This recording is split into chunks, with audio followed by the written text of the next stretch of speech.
This is going to be a demonstration of the high, middle, and low reverse fly. I'm going to go over all the different heights. You may be working with bands like I am here. You may have a wall anchor. You may be using a door anchor that you're placing at the high, middle, or low point of a door. Or you'll be working with a cable machine that you can adjust moving up and down. So it all depends on what you're working with, but ultimately the point remains the same, that it is basically, we're using multiple vectors of force.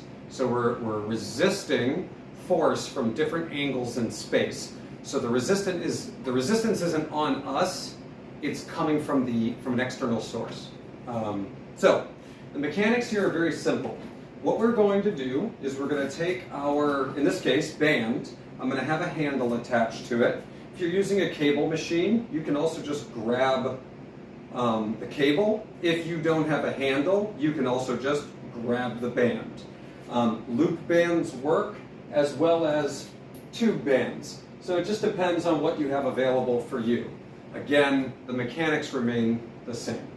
So the reason I like to use a handle is because it allows me to work on extension at the wrist, which these extensors in the hand always need extra work. They tend to fatigue on their own.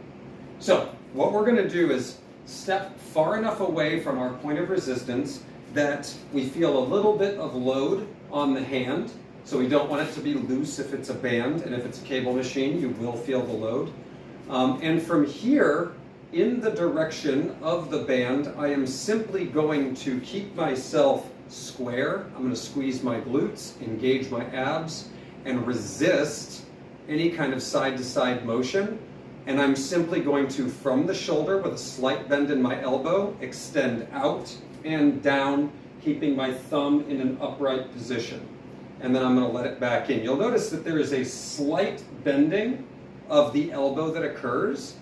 And that is because I want to emphasize the extension throughout the whole arm. The arm is naturally designed to rotate. So as I'm moving through this, the shoulder is actually rotating inside the joint. To see this from the back, again, I'm going to set myself up where the band is going to go by me.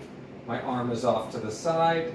I want to make sure that my glutes are tight and my core is tight. I'm going to gently pull across and then resist on the way back. Pull across, resist on the way back.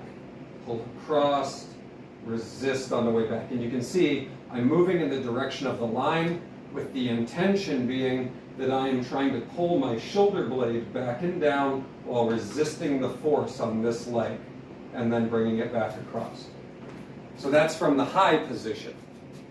From the middle position, again, the mechanics are the same, but the angle of force has changed. So now I'm going across my body. Cross, resisting on the way back. Slight bend in the elbow, keeping the hand below the shoulder joint.